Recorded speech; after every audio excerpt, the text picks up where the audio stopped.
por que a gente vai falar de festas hoje? Porque o capítulo 23, o versículo 2, ele vai falar assim, ó. Diga aos filhos de Israel, assim, as solenidades do Senhor que vos convocareis serão santas convocações. Estas são minhas solenidades, as minhas festas santificadas, as datas que devem ser marcadas dentro do calendário judaico. Então a gente vai perceber, primeiro, professor, que acho que é importante o pessoal ver, que a gente tem sempre dentro do Antigo Testamento uma leitura cíclica. Ou seja, a gente sai de uma espiral maior e vai sempre fechando essa espiral. Introduz um novo assunto, mas resgata um assunto antigo, importante, que já foi falado e colocam novos elementos nele para que a gente tenha uma orientação como seguir esses assuntos. Então, aqui vão ser descritas algumas festas. O professor já falou, tem 3 festas que são conhecidas como festas de peregrinação, Shalosh Regalim em hebraico, então 3, Regel, perna, então Perna. 3 festas de pernas. Que o grego, o latim foi que batizou de peregrinar. Caminhar é peregrinar. É a palavra latina. Aí por isso que vem festa da peregrinação, mas no judaísmo, festa das caminhadas. Rega é perna, o pé, regalim é o plural. Então tem a ver com o latim, tem a ver com a origem mesmo, é hebraica. Sim. E nessas datas, os judeus de todo o Império Romano, no tempo de Jesus, por exemplo, estavam autorizados a ir a Israel. Por quê? A gente sempre gosta de falar. No tempo do Império Romano, era um grande negócio a religião.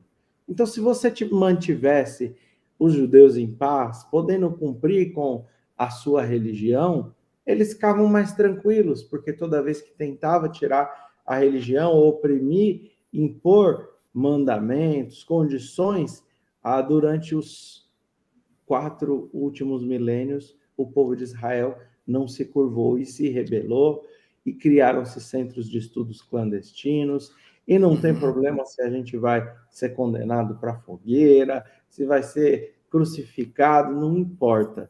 O povo de Israel tem um comprometimento muito grande com as tradições. Então, essas 3 festas, que é Pesach, Shavuot e Sukkot, são fundamentais e são por elas que a gente vai começar. Hoje a gente está vivendo nessa semana, aqui o período acabou de passar o Rosh Hashanah, que é o Ano Novo Judaico, e Yom Kippur vai ser daqui a alguns dias. E a festa mais importante que eu vou começar com ela, que ela é determinada aqui, é o Shabat. É o descanso no 7º dia. O Álvaro, mas já falou do Shabat lá nos 10 mandamentos, é o 4º mandamento, já falou umas 500 vezes, mas vai falar mais uma vez. Porque aqui mora um princípio. Qual? Reconhecer. Não, eu até estava agora, por coincidência, professor, eu estava aqui vendo um livro que é de Dr. Bezerra. São Conheço, eu coletâneas de tenho. artigos. Isso. São 3 volumes, ele, né? Isso. Sob o pseudônimo de Max. Ele escrevia para o jornal Em Vida, e aqui estão as coletâneas, né? São 3 volumes.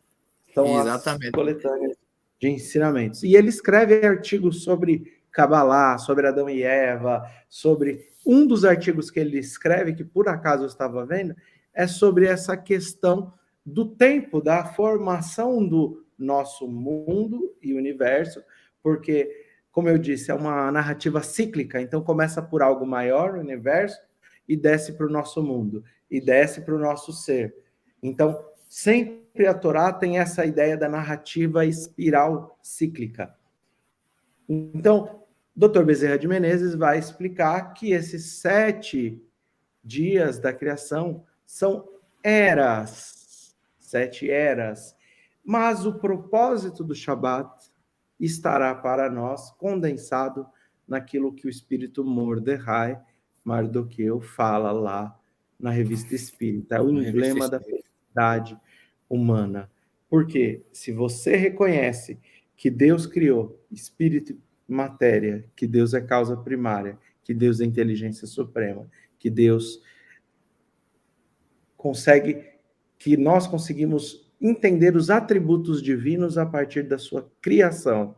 Então a gente compreende que nós somos todos irmãos. E quando nós estivermos sobre esse pretexto e nós estivermos prontos a viver a fraternidade como irmãos, nós teremos a felicidade reinando sobre essa terra, o emblema da felicidade eterna. Então, essa é uma festa que eu já gostaria de colocar, professor, que é o dia de sábado, que é muito importante para o povo de Israel, e ele traz agregado com ele, a gente já falou muitas vezes sobre o dia de sábado, mas ele traz principalmente agregado com ele a ideia de nós nos reconhecermos irmãos, o convite para vivermos uma fraternidade verdadeira, não de darmos esmolas, não de darmos apenas o que nos sobra, que, como diz o Espírito Erasto, lá seria bom, já seria ok, mas muito mais do que isso, é nós darmos, compartilharmos, não darmos o que nós temos de melhor nas nossas vidas. Então, é um dia reservado ao estudo, ao repouso, é um dia reservado principalmente à família humana. Isso. Então, esse dia, professor, eu queria já colocar como uma festa importantíssima. Eu vou falar também mais rapidamente sobre Pêssar, que a gente já falou sobre Pêssar.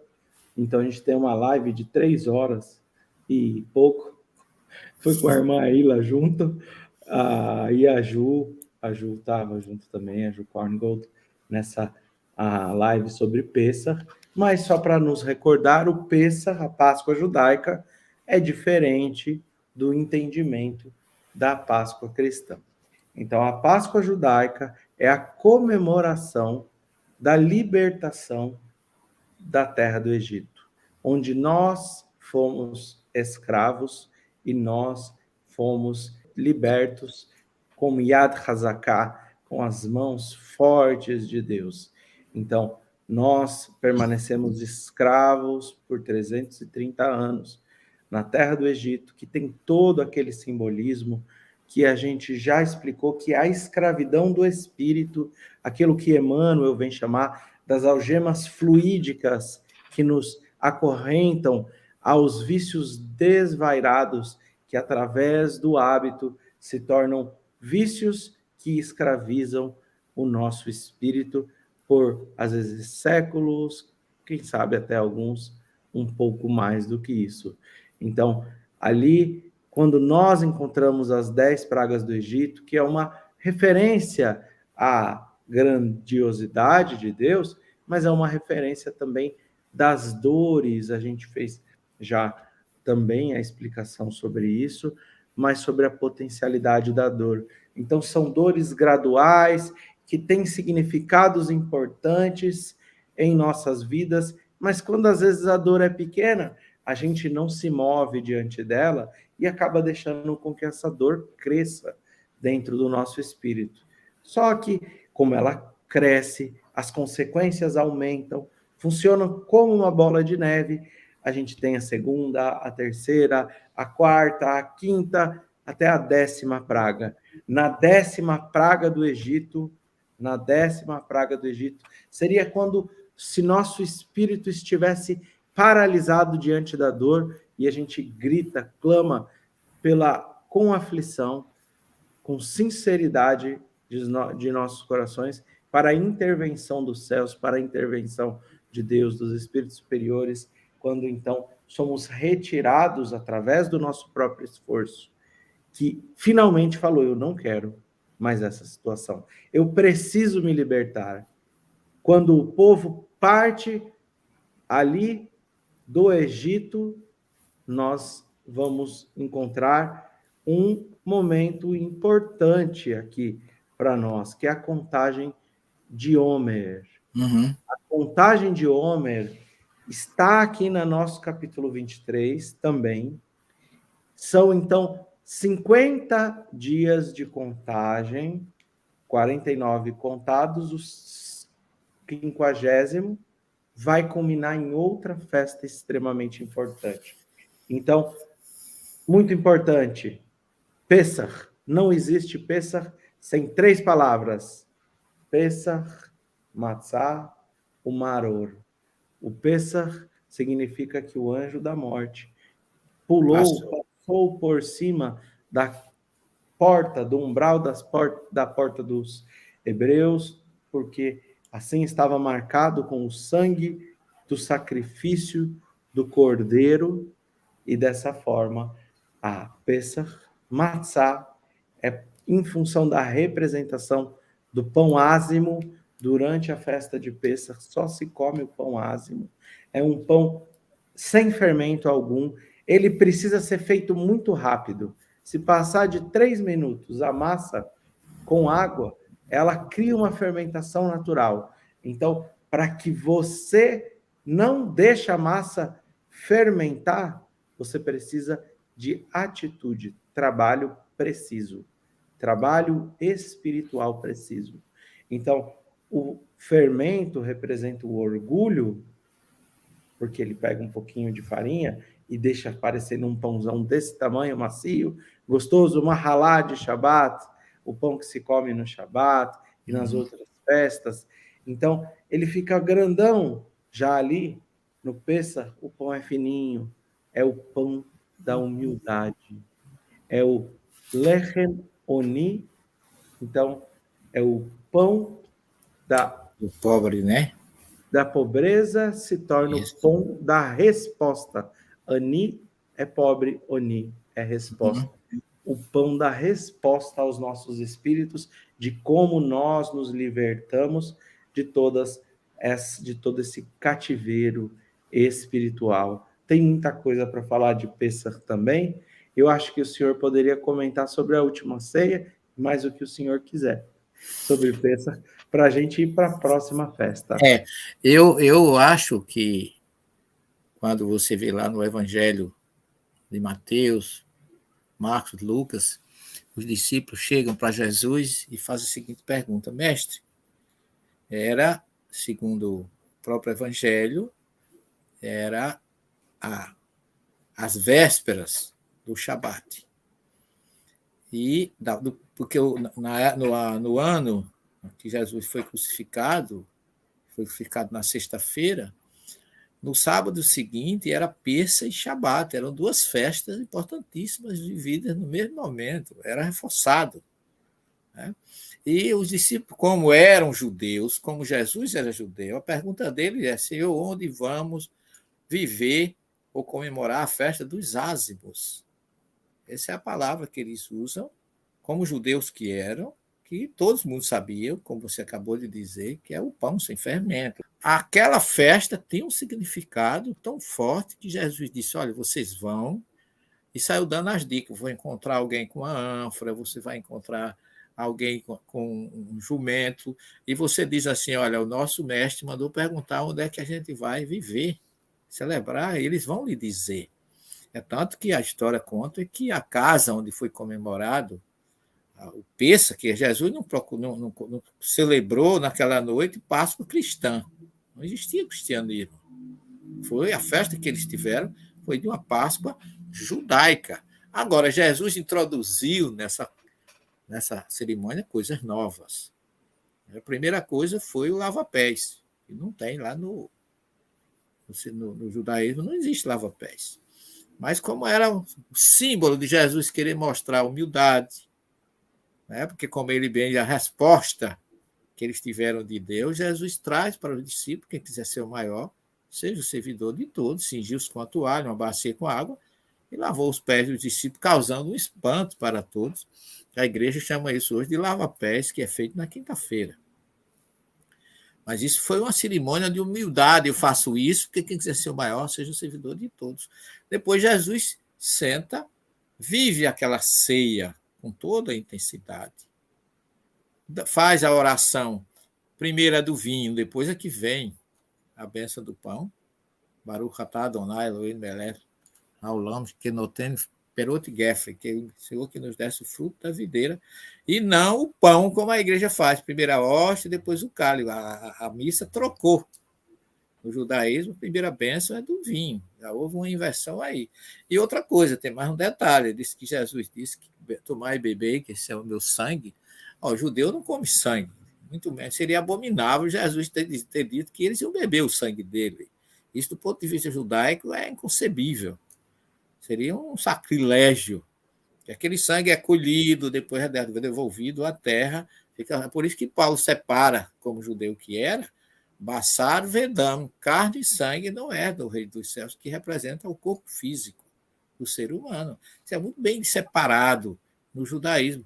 E Jesus fez isso com muita propriedade e ainda lembra que aquele vinho podia celebrar-se ou representar o sangue que ele iria derramar na cruz. Aí é diferente. Mas não tomar e beber, que este é o meu sangue. Jamais ele teria dito algo dessa natureza. Segundo ponto que a gente pode ainda refletir aí, Álvaro, é quando Jesus prediz o que vai acontecer. Que alguém o iria entregar, que Pedro se escandaliza. Não é possível, Senhor, eu darei a minha vida por ti. E Jesus diz assim, antes que o galo cante uma vez, tu me negarás três, quer dizer, foram duas profecias. Por final, quando termina a ceia, aí vem lá no cenáculo, que a casa era da mãe de Marcos, o evangelista, de Maria Marcos, Maria de João Marcos, e Jesus promete o Consolador. Aí é uma coisa nova. Aí não faz parte da cerimônia judaica. Primeiro ele disse, essa é a última refeição, ou seja, a última Páscoa que eu celebro com vocês, o que já deixou todos muito tristes, e no final ele promete o Consolador. E não se turbe o vosso coração. São os belos discursos de João 14, 15 e 16, onde estão resumidos todo o chamado Sermão do Cenáculo, onde tem todas as promessas, culminando com Jesus dizendo, eu venci o mundo. Tenha de bom ânimo que eu venci o mundo. Que é o final do último versículo do capítulo 16. E quando ele termina dessa promessa do Consolador, que acontece ali, a gente tem que se lembrar que 90 dias depois, ou melhor, desculpe, 49 dias ou 50 dias, como chama Lucas, ocorre naquele mesmo local o Pentecostes. Então, nós temos no mesmo local 3 acontecimentos distintos. A festa judaica, o lava-pés, que não estava, a festa judaica, a cerimônia, que é a refeição de Jesus judaica, foi todo sobre o Pêssar, promessa do Consolador, e 50 dias depois, o judeu comemora o recebimento da Torá, que é a festa da Shavuot, e Lucas cria o Pentecoste, que nada mais é do que o fenômeno mediúnico classificado por Allan Kardec, porque a gente está falando de Moisés a Kardec, o fenômeno mediúnico que ocorre naquele local, iniciando o que nós conhecemos como semente do cristianismo primitivo. Nasceu ali, com a famosa cerimônia coletiva de xenoglossia, como classifica Kardec. Então, nós temos aí, entre Moisés e Kardec, inúmeras revelações do Cristo, pegando a festa principal da libertação do povo, o Pêssar, passar por sobre, né, como você colocou, demonstrando a libertação do povo hebreu, a nossa libertação pelo fenômeno mediúnico, a nossa libertação pela humildade, a nossa libertação pela promessa do Consolador, que hoje vigora plenamente entre nós. Então, é uma festa que a gente, sabendo colocar, dar a César o que é de César, dar ao judeu o que é dele, a Jesus o que é de Jesus para a herança cristã, nós temos uma riqueza imensa de acontecimentos que ligam as 3 revelações, de Moisés a Kardec. Depois de 49 dias, contando Homer era quando eram levadas as primícias. Então, cerca 1 quilo e qualquer coisa, não vou lembrar qual que é a tradução. Que é o molho, né? Não é um molho, né? O homem não é um molho. Lembrar para as pessoas que não conhecem, né? Que era como é que chama? Da colheita que eles traziam, por isso que chama a contagem do homem, que é exatamente esse molho que era oferecido como primícias, ou primeira colheita. Festa das Com primícias. primícias de toda a colheita. Era levado Isso. 49 dias. Depois disso, o que a gente tem? Porque senão que a gente tem a festa de Shavuot. Essa é uma das Shavuot. festas mais importantes do judaísmo. É uma festa fundamental também. Eu diria que a festa mais importante seria a Shabbat, Pesach, depois Shavuot é fundamental. O que acontece em Shavuot? Shavuot é uma festa onde nós comemoramos a entrega da Torá. Foi depois, no 50º dia, que o povo de Israel, lá no Har Sinai, no Monte Sinai, se reuniu para receber a Torá. Quando existe a entrega das tábuas da lei, Deus fala os mandamentos e a gente fala entrega da Torá e não apenas as tábuas da lei dentro do judaísmo, porque ali é transmitido para o povo judeu a tradição oral. Então a gente fala que não foi só recebida a Orá, a lei judaica, a luz dos ensinamentos, mas ali a gente também recebe a Torá oral. Essa Torá oral, ela é fundamental para quem quer estudar o judaísmo, não vou dizer nem com tanta profundidade, mas dentro da ideia da qual os judeus estudam. Por quê? Porque é muito comum no Talmud você ouvir assim, fulano falou para fulano, que falou para fulano, que falou para fulano, vai se dando a referência, até chegar ao Har Sinai, até chegar ao Monte Sinai. E ali foi onde estivemos na origem, na manifestação de todo esse acontecimento extremamente importante. Se nós quiséssemos fazer uma comparação sobre o que foi ali o Shavuot para o povo de Israel, vamos lembrar que no cristianismo, na segunda revelação, temos Pentecostes. Na primeira revelação, temos Shavuot. Na terceira revelação, temos as mesas girantes. Então, é a manifestação direta do plano espiritual, porque aquilo que é tido como a entrega das tábuas da lei são fenômenos mediúnicos assistidos por toda uma nação. Então, ali ouve-se o shofar, ali ouve-se por voz direta os mandamentos, existe a materialização das tábuas, segundo o que mesmo Allan Kardec traz no livro dos médiuns, quando ele fala que o dedo de Deus seria talvez o ectoplasma do médium a produzir, a trazer a composição daquelas tábuas da lei. Nós vamos encontrar uma série de fenômenos, mas aqui o que fica importante para nós é recebemos a lei e o povo de Israel disse: nascer venishma, faremos e ouviremos. Então, quando, por exemplo, nós encontramos Saulo à porta de Damasco e ele cai do cavalo, fica cego, entra naquele transe mediúnico, tem o seu encontro com o Cristo, ele parafraseia na Sevenishma e ele diz: o que queres que eu faça?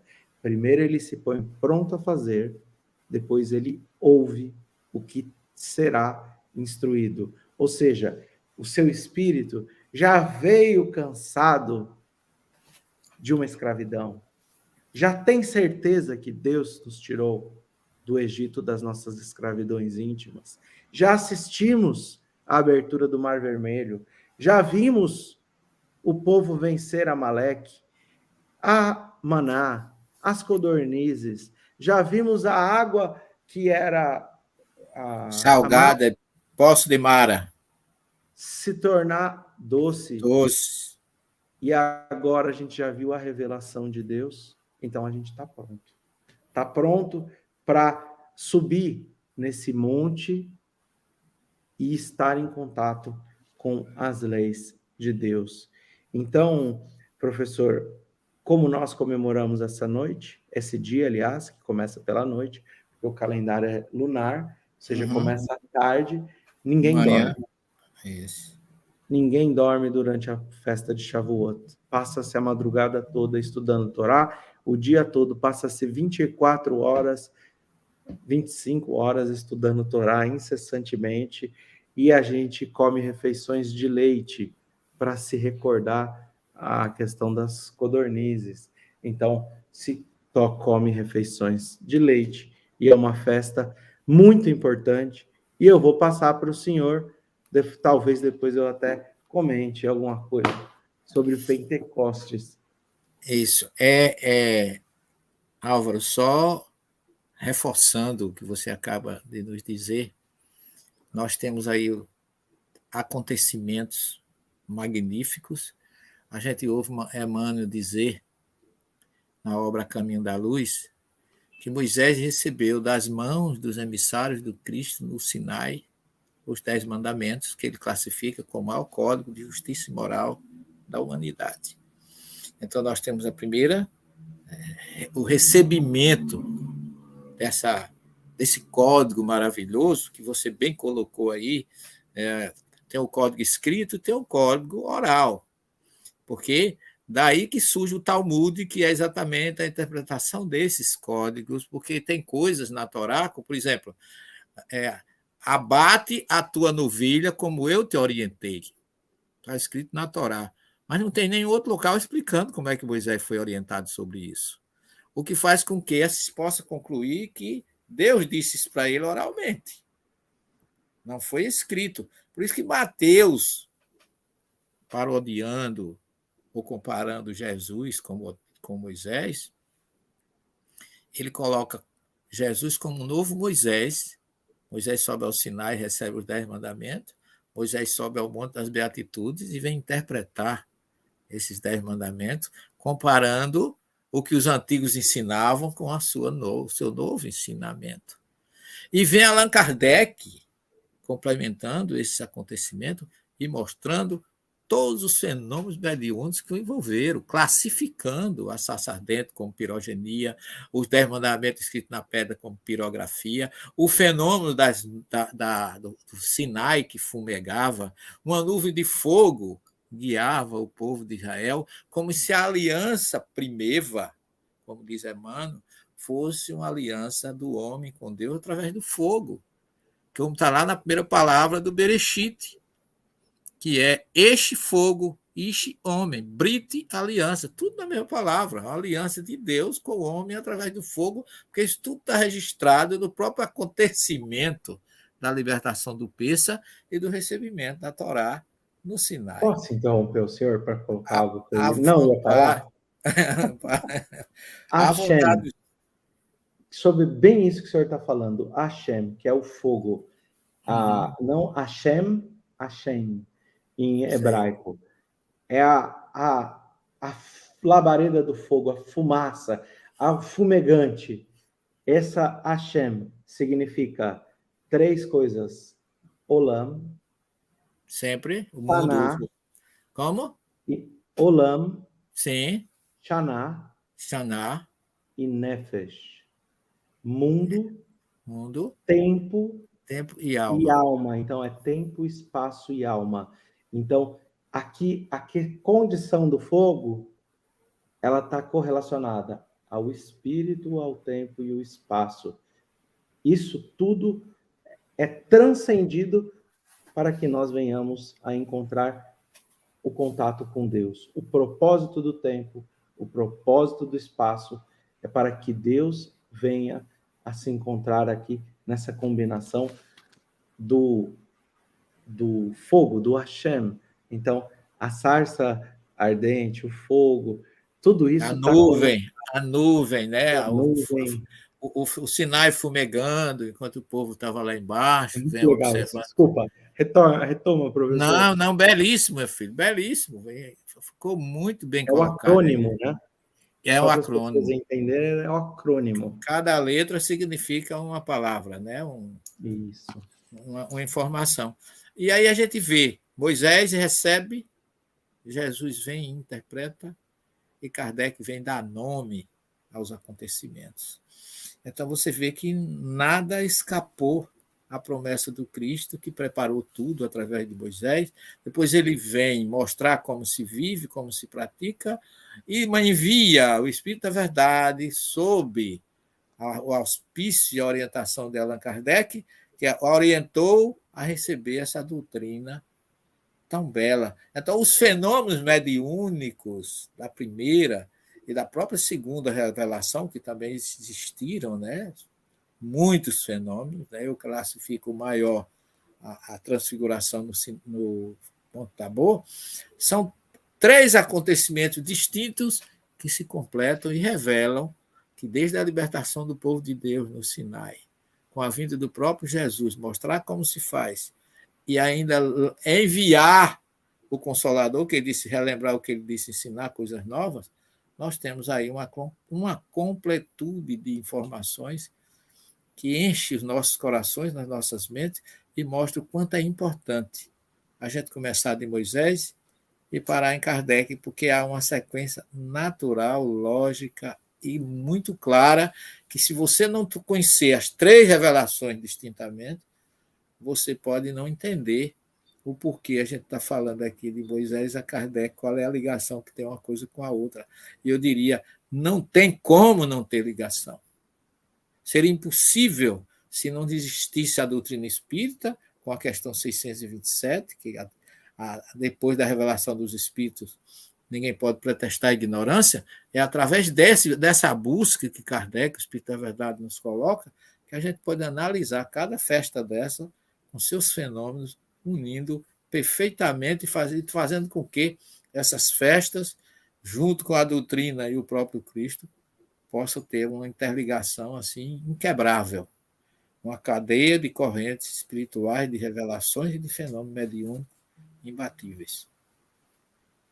E é interessante, né, professor, porque é descrito essa nuvem ali no Shavuot, isso poderia ser o ectoplasma vou dizer, dos médiums, porque a gente sabe que para efeito físico, não necessariamente um único médium precisa fornecer o ectoplasma. Então, dos médiums envolvidos, sendo o mais importante deles, Moisés.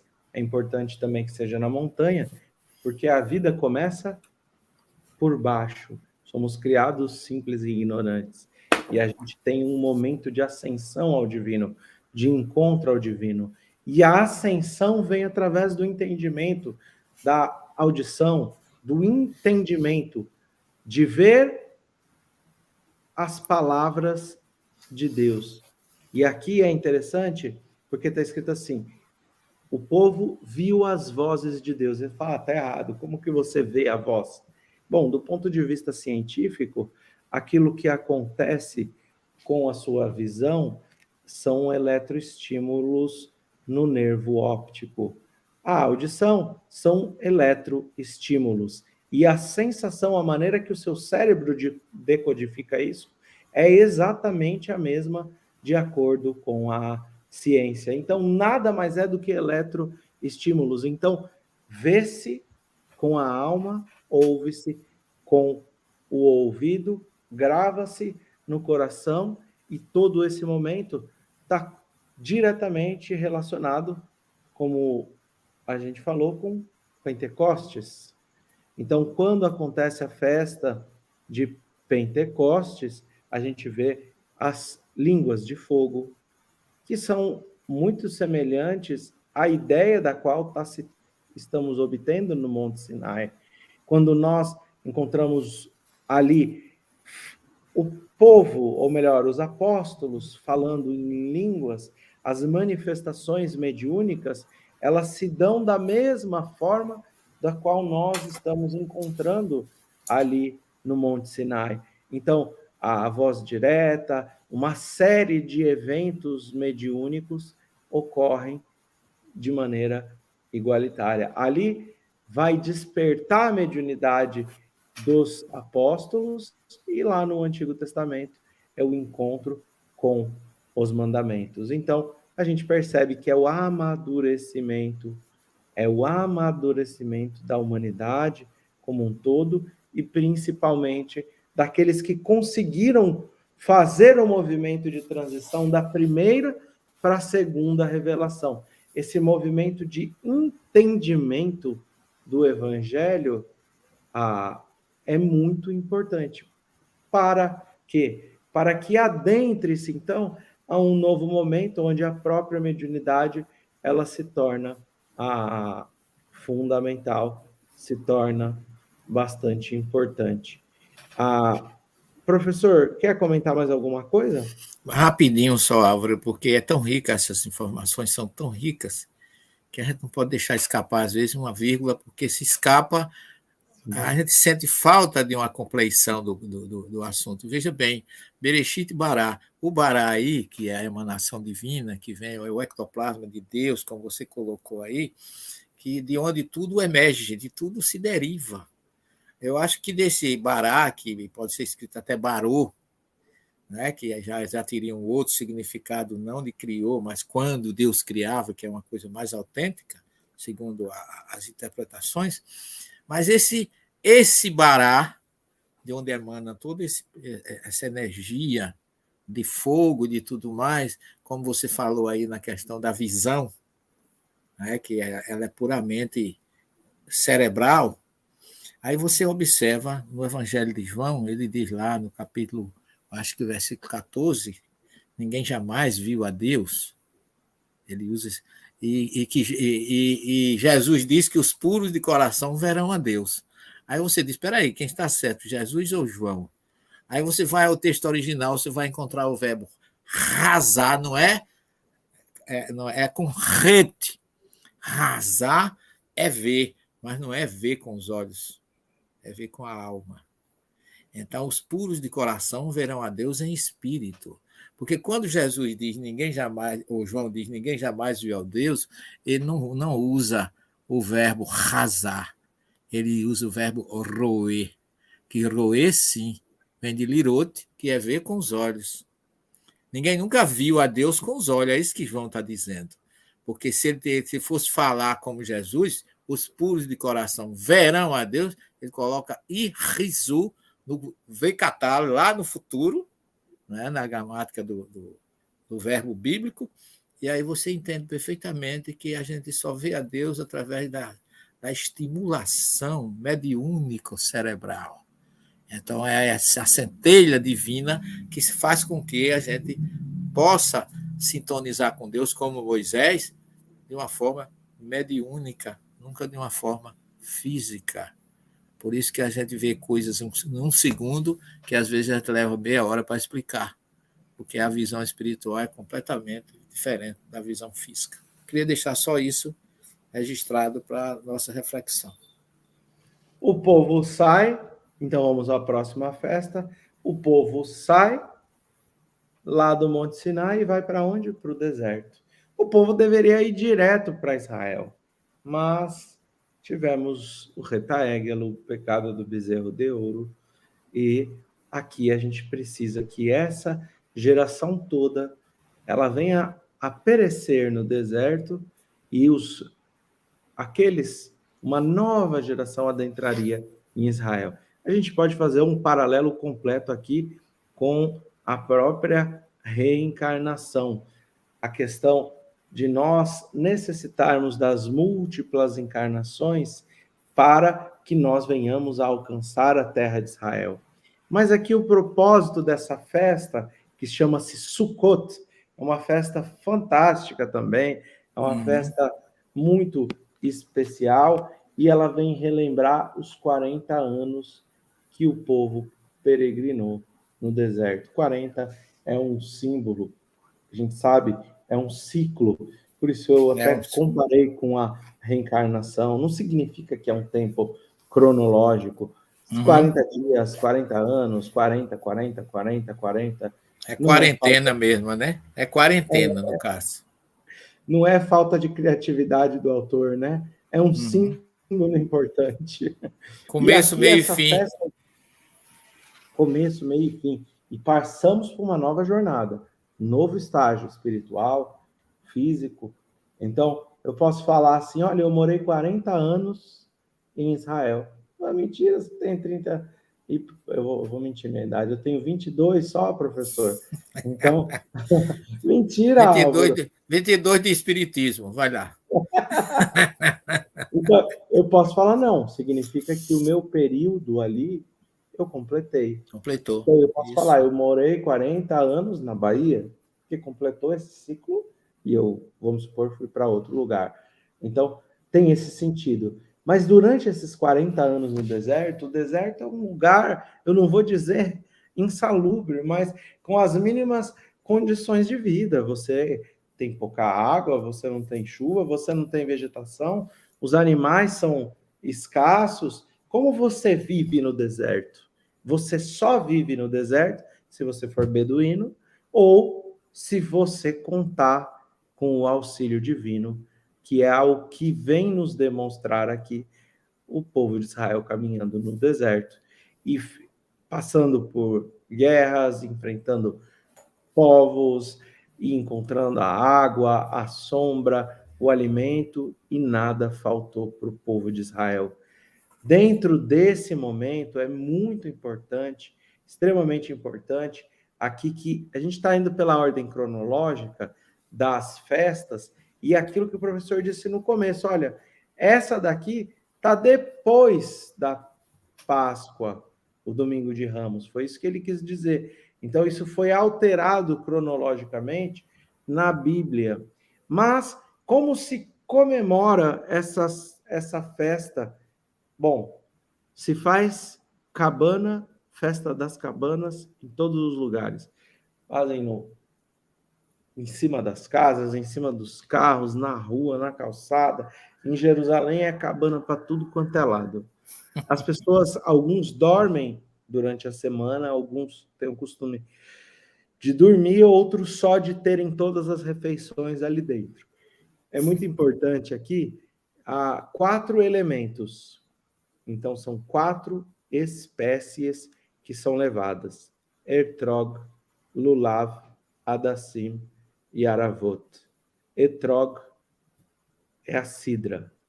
Acho um Então, limão, né? é É como se fosse um limão, né? Uma fruta cítrica. É interessante, professor, alguns espíritos amigos, quando se apresentam a mim, eu sinto o cheiro de etrog. E o etrog, ele tem a referência de ser o judeu ou o espírito completo. Completo como? Ele estuda e ele pratica a Torá, ou seja, ele estuda os mandamentos e vive os mandamentos. Lulav é a folha da palmeira, que é o que o senhor falou que é usada no Domingo de Ramos pelos católicos, Isso. né? Uhum. Ela simboliza, então, aquele que tem sabor, mas não tem aroma. Sabor tipo alho poró, mas não tem aroma. Então, ele vai representar é aquele quem pratica, mas não estuda. Ele tem o ato, mas não tem Mas a não tem a dedicação. teoria. Isso. Hadassim, murtas. Esse daqui representa o judeu que estuda, mas não pratica. Porque ele tem o aroma, mas não tem o sabor. Só como curiosidade, isso está no nosso trabalho em conjunto, né, professor? No capítulo 13 do Evangelho de Mateus, o Sermão das Parábolas, quando se fala que nasce o espinheiro e o agricultor não tira, tem uma razão. Porque o Talmud vai dizer que o espinheiro e aqui usado acima, as murtas, elas nascem exatamente iguais. Você não consegue identificar qual é qual quando elas nascem. Só quando mais velho, ou seja, só quando maior, você vai ver que é um espinheiro. Porque não tem sentido o semeador deixar algo tão evidente como um espinheiro no meio do seu campo. Mas a razão de ele não tirar, ou melhor, a razão de não necessariamente nós retirarmos a nossa imperfeição, o nosso egoísmo, é porque muitas vezes ele vem manifestado dentro de necessidades que nós consideramos importante. Então aqui tem uma reflexão, na verdade, bastante importante dentro lá do capítulo 13 do Evangelho de É Mateus. como o joio e o trigo, não é, Álvaro? Como o joio e o trigo, que quando nasce também não se São identifica iguais. É. qual é qual. Então, Aravô, o Hadassim, então eles têm o aroma, mas não têm sabor. É o fariseu, não todo fariseu, porque Ilela era fariseu, Paulo era fariseu, mas era aquele que não, que ele pratica mais, ele É estuda aquele mais. que Jesus fala que sentava na cadeira de Moisés, ensinava, orientava, mas não praticava. Jesus tinha Exato. sempre uma referência muito forte sobre essas questões. Quarta espécie, Aravot, ou salgueiros, então representa aquele que não estuda e nem pratica a lei. Então ele não tem sabor e não tem cheiro. Agora o interessante é que como se faz? Se pega essas 4 espécies, segura e você mexe elas 3 vezes para frente, 3 vezes para esquerda, 3 vezes para direita, 3 vezes para trás, as 4 espécies juntas. Então, 3 vezes para baixo, 3 vezes para cima. Então, representa. Deus está em todos os lugares. Ele está em cima, está embaixo, norte, sul, leste, oeste, em todos os lugares, no alto, num plano espiritual, em todos os lugares Deus está. Mas aqui, olha, todas essas espécies, independente de quais são, elas se movimentam juntas. Aqui representa para nós a necessidade de nós termos uma compreensão, uma indulgência e benevolência para com o próximo, porque apesar das diferenças, elas permanecem juntas. Eu tenho com certeza imperfeições, professor Celestino menos do que eu, mas também tem suas imperfeições.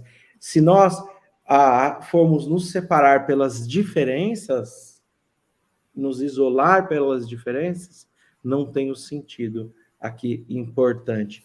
É muito importante que todos nós, mesmo diferentes, estejamos prontos a caminharmos juntos.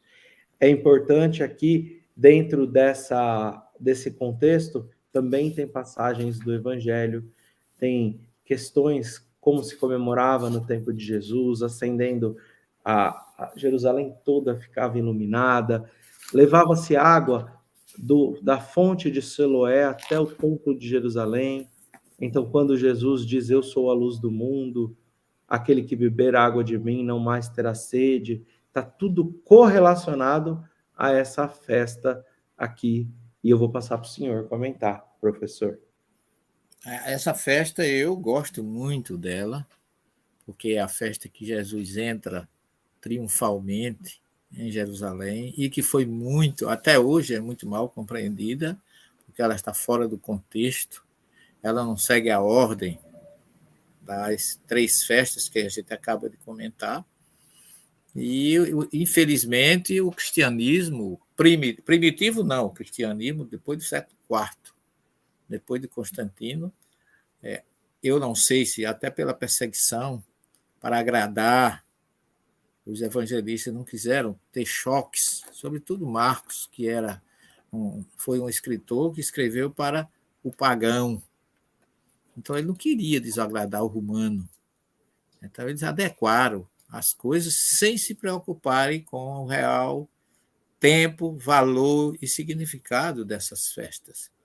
Porque Jesus não poderia ter entrado no dia 24 de setembro e se dizer que foi uma semana antes da Páscoa. Não tem cabimento. E isso tem mais um detalhe, isso é tão forte na Igreja Católica que quando eu falo, às vezes, em alguma palestra isso, dá trabalho. Porque está tão assimilado na cabeça das pessoas, né? Que inclusive daquela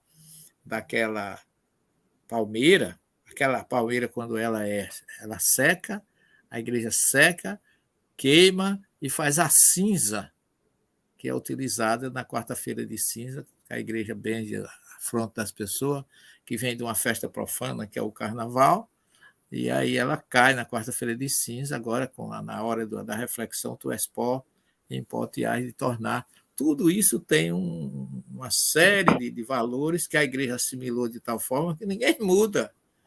E nem pergunta por quê. Eles têm sempre a explicação da visão deles, mas racionalmente nenhum judeu vai entender que Jesus entrou em Sucote uma semana antes da Páscoa. Isso não existe. É um contrassenso, é fora de qualquer cogitação no entendimento do real significado e valor das festas judaicas. É se perder no calendário, né, professor? É. Sim, vamos para as duas últimas, professor. Yehi ratzon milfanecha shetechadesh aleinu shana tová umetuká. Que seja da vontade de Deus, que seja renovado para nós com um ano doce e bom. Então é o Rosh Hashanah. Então é o ano novo judaico, é a cabeça do ano. Nesse dia é muito importante para o povo judeu. A gente já falou também certa feita dessa festa. Ela é muito importante porque ela representa para a Kabbalah, lembrando, gente, que o judaísmo sempre trabalha com simbolismo. Sempre trabalha com simbolismo. Nada é tão claro. Quando você lê de primeira feita aquilo que você entendeu, não é o texto deseja dizer. Ou seja, a Torá ela trabalha com várias camadas de interpretação. A primeira delas, que é a literalidade, é a mais rasa. Então eu vou falar em simbolismo. Representa aqui para nós a criação do universo. Então nós estamos no ano 5783 e aqui é um período muito importante. Por quê?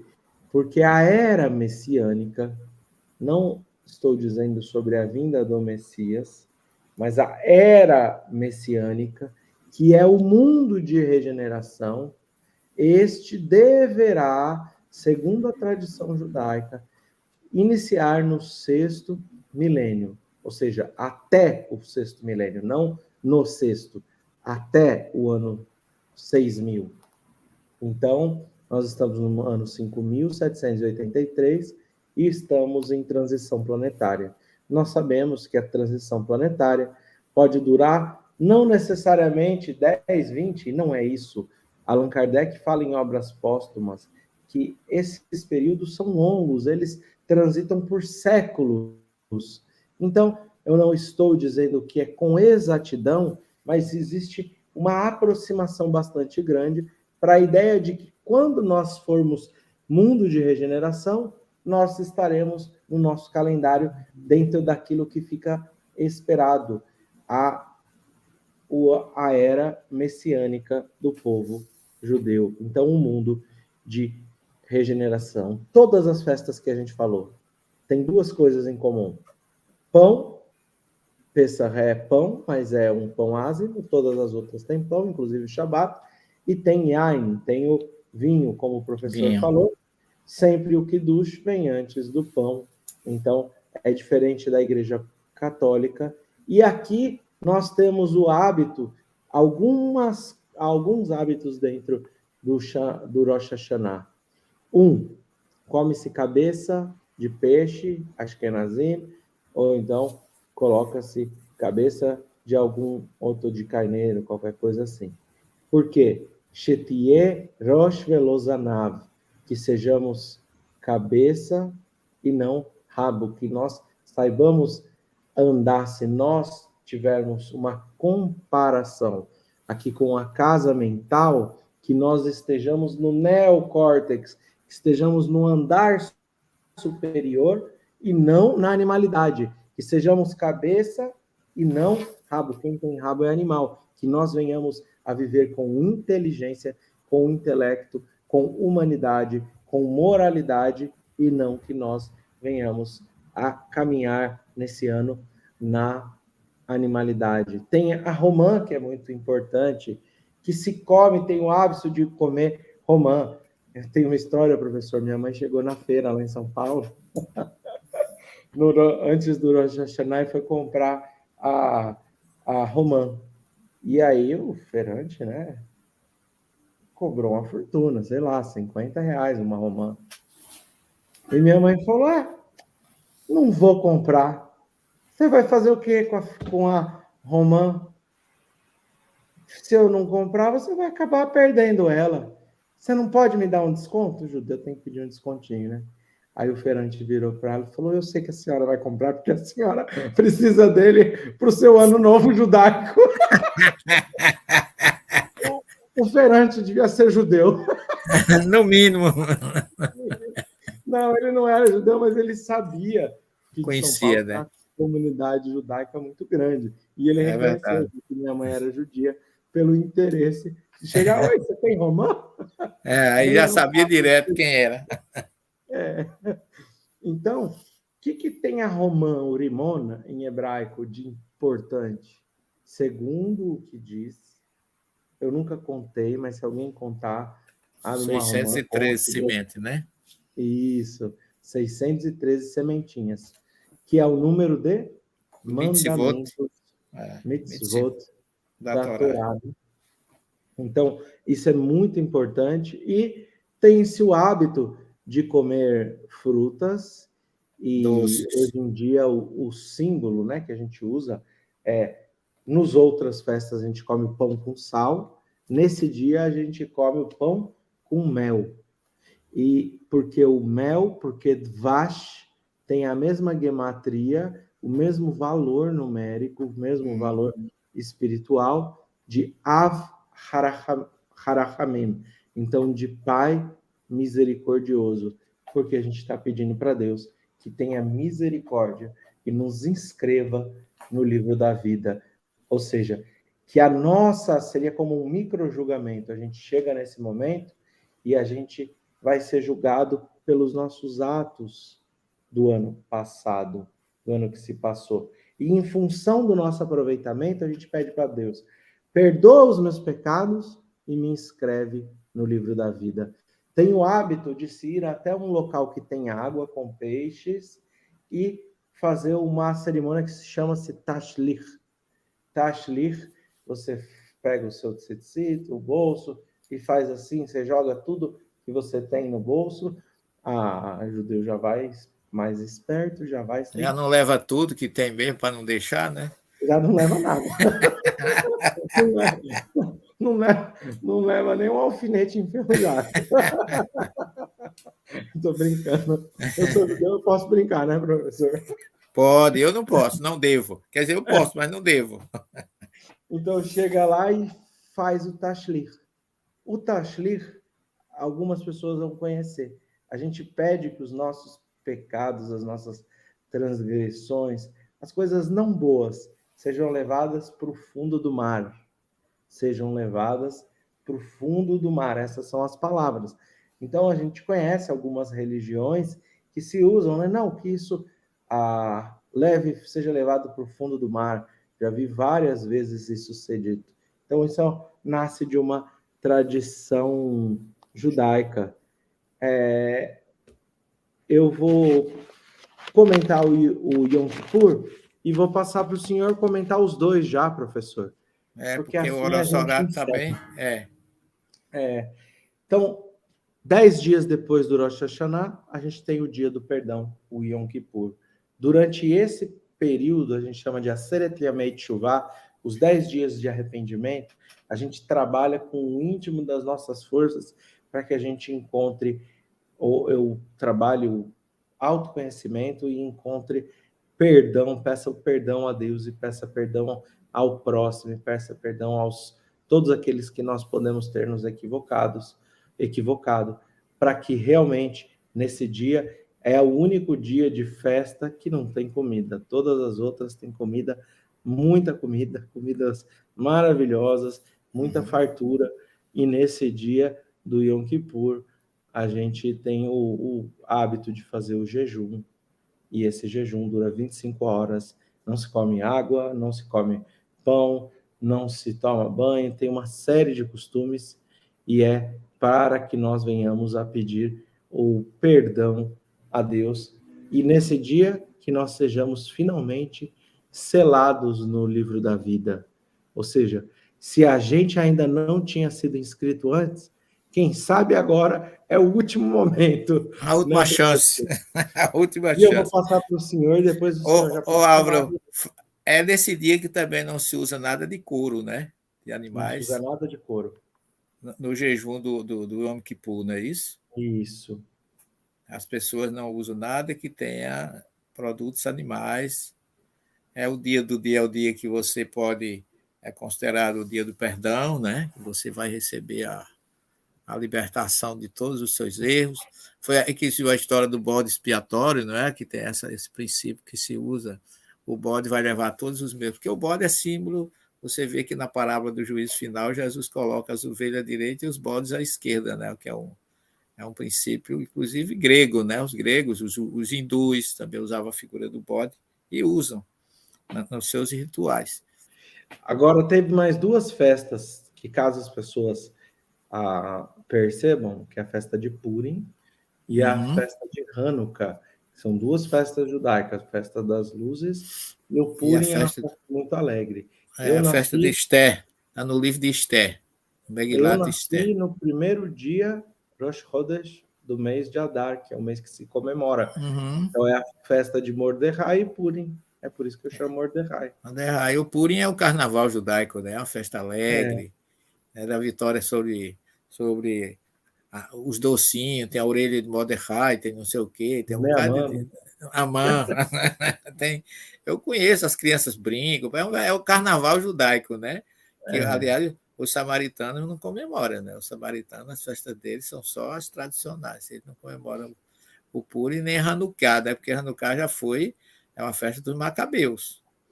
Ela já veio depois com Judas Macabeus, que foi a festa das luzes chamada, né? Que a menorá tem 9 braços e foram os 9 dias que o azeite não acabou no templo.